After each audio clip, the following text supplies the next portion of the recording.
그렇다면 대신증권 주식을 3년 동안 매달 100만원씩 모은다면 배당 수익은 얼마일까요?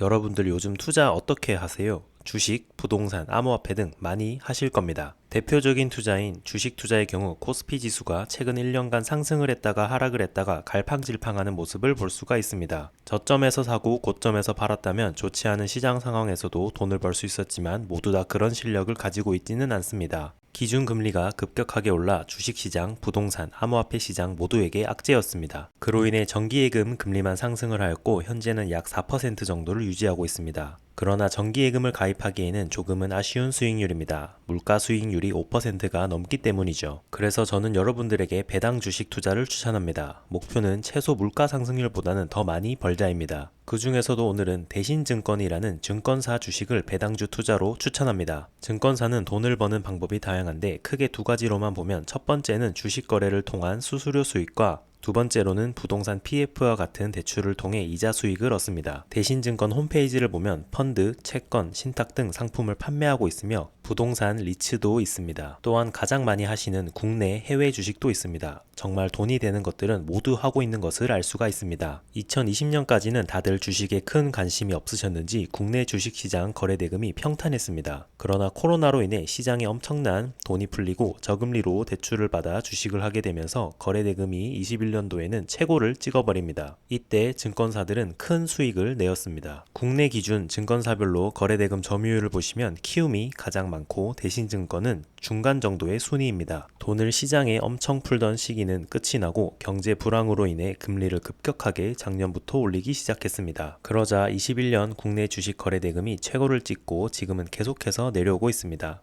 마찬가지로 국내 주식 전부가 하락을 면치 못하고 있는 상황입니다. 따라서 증권업계는 21년도까지는 돈을 잘 벌다가 22년도부터는 수익이 줄어들고 있습니다. 그렇지만 현재의 거래대금은 코로나 직전의 상황보다는 조금 더 높은 수준이기에 크게 걱정하지 않으셔도 됩니다. 그러나 부동산 부분에서 증권사의 수익이 감소하고 있습니다. 우선 증권사는 부동산 PF를 통해 수익을 얻기도 하는데 부동산 PF란 쉽게 말해 건설사가 앞으로 아파트를 지을 건데 필요한 돈을 증권사에서 빌려 아파트를 다 건설하고 분양을 마친 후 대출을 상환하는 것입니다. 그러나 아파트에 입주할 입주자들이 모두 자기 돈만 가지고 입주를 한다면 문제가 없지만 대부분은 대출을 해서 입주를 합니다. 이때 기준금리가 너무 올라 비싼 아파트에 입주할 엄두가 나지 않고 분양이 되지 않을 수가 있습니다. 그로 인해 작년부터 미분양 아파트가 조금씩 늘어나고 있어 증권사는 부동산 PF 부분에서 수익이 줄어들고 있습니다. 또한 부동산의 가격 역시 전국적으로 감소하고 있는 추세입니다. 21년도까지는 호황을 누리던 증권사가 22년부터는 불황으로 접어들게 되자 증권사 주식 가격 역시 최근 1년 새 큰 하락을 보이고 있습니다. 그렇다면 현재 불황인 증권회사의 배당 투자를 하는 것은 위험한 것이 아닌가요? 라고 물어보실 수도 있습니다. 그러나 대신증권은 조금 다릅니다. 앞서 말씀드린 대로 기준금리가 올라가면서 국내 주요 주식 가격들이 내려갑니다.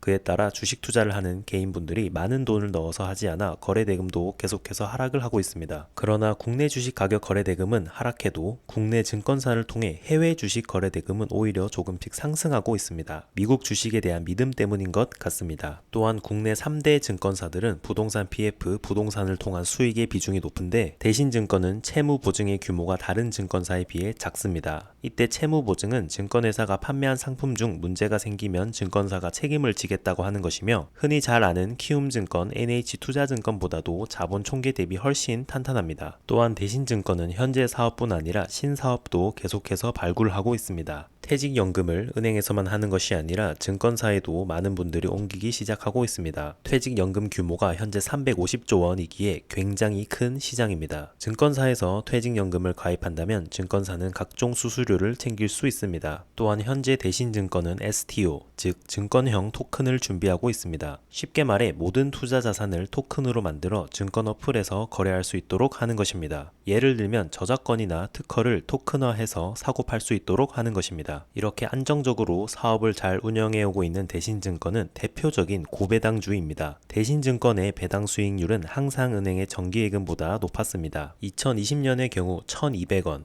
2021년의 경우 1,400원, 2022년의 경우 1,200원의 배당을 주고 있습니다. 흔히 알고 있는 주요 5대의 증권사들의 배당 수익률은 2에서 6%인데 대신증권은 최근 3년간 7에서 9%의 배당 수익률을 보이고 있습니다. 그렇다면 대신증권 주식을 3년 동안 매달 100만원씩 모은다면 배당 수익은 얼마일까요? 대신증권의 3년간 주식 가격입니다. 3년간의 평균 가격을 15,000원이라 가정한다면 매달 66주를 모을 수 있습니다. 첫 1년간은 800주에 2020년 배당 1,200원을 곱한다면 약 96만원의 배당 수익을 얻을 수 있습니다. 2년간 모은다면 1,600주에 21년 배당액 1,400원을 곱하면 224만원의 배당 수익이 납니다. 3년간 모은다면 2,400주에 22년 배당액 1,200원을 곱하면 288만원의 배당 수익을 얻을 수 있습니다. 3년간 받은 모든 배당 수익을 합치면 약 608만원입니다. 3년간 모으신다면 배당으로 월급을 2번 더 받으시는 기분이실 겁니다. 그렇기 때문에 어디에 투자를 해야 할지 모르신다면 맘 편하게 배당 투자를 하는 것도 굉장히 좋은 방법입니다. 항상 투자는 잘 알아보시고 하시길 바랍니다.